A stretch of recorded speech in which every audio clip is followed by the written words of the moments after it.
Analysis. Biden doubles down on emerging markets as Xi snubs G20 WASHINGTON. September 7. Reuters. U.S. President Joe Biden arrives at this weekend's Group of 20, G20, meeting in India with an offer for the Global South. Whatever happens to China's economy, the United States can help fund your development.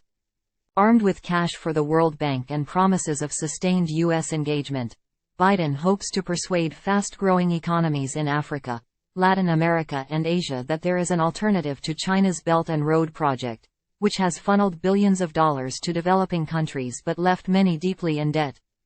Time equals 400 ms, greater than he will have at least one advantage. Chinese President Xi Jinping will not be at the meetings.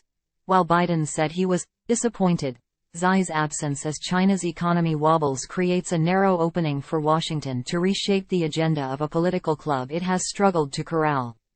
Time equals 400 ms, greater than at the heart of Biden's pitch are World Bank reform proposals and stepped-up funding for the lender's climate and infrastructure aid in the developing world, which would free up hundreds of billions of dollars in new funding for grants and loans.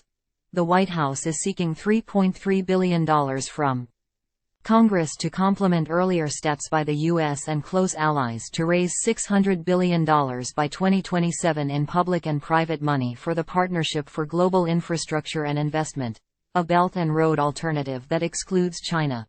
Xi's absence from the G20 does give the United States an opening, which could be compounded by the challenges that China's economic downturn will have for Belt and Road spending, said Zach Cooper, a senior fellow focused on Asia at the American Enterprise Institute. But the question is whether the United States will be able to step up. Chinese Premier Li Qiang will represent China at the G20 as its leaders cope with sagging growth and a possible property debt crisis. Russian President Vladimir Putin is also skipping the event, sending Foreign Minister Sergei Lavrov.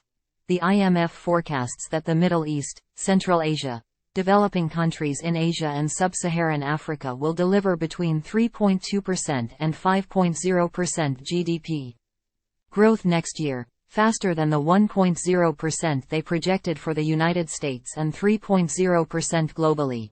But those countries face serious challenges to reach their potential as climate change tests aged, often colonial-era infrastructure. The COVID-19 pandemic, higher inflation and rising U.S. interest rates have conspired to make those countries' debt burdens increasingly unsustainable, causing fears of problems similar to the Asian financial crisis that prompted the creation of the G20 in 1999. Xi's decade-old Belt and Road Initiative has played a role. China has lent hundreds of billions of dollars as part of the project, which envisaged Chinese institutions financing the bulk of the infrastructure in mainly developing nations. Yet the credit has dried up in recent years and many countries are struggling to repay their debts as interest rates rise. Washington thinks a rebooted World Bank could meet the global South's needs and serve its own interests. Even the last administration, the biggest skeptic of all of this, made investments in foreign aid because those investments are in the naked self-interest of the United States, as well as being the right thing to do, said Jake Sullivan, Biden's national security advisor, referring to former President Donald Trump's administration. Sullivan, in a briefing for reporters before Biden's trip, maintained that World Bank reform is not about China, in no small part because China is a shareholder in the World Bank. But when the White House asked Congress for cash to fund the effort last month, the White House said in a letter to lawmakers that it was essential that we offer a credible alternative to the People's Republic of China's coercive and unsustainable lending and infrastructure projects for developing countries around the world.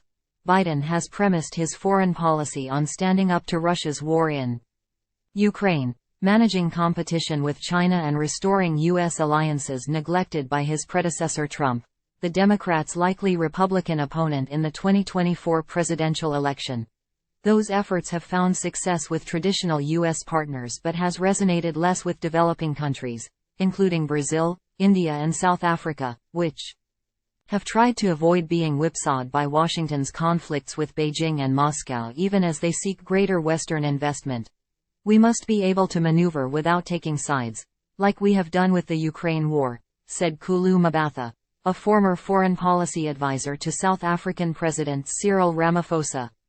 Time equals 400 ms, greater than for his part. Xi is also finding new ways to engage the developing world, hosting a gathering of Central Asian leaders and discussing development in May.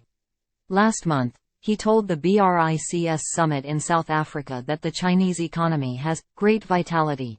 That BRICS group, which includes Brazil, Russia and India alongside China and South Africa, is newer than G20, excludes Washington, and soon plans additions to its roster: Saudi Arabia, Iran, Ethiopia, Egypt, Argentina and the United Arab Emirates.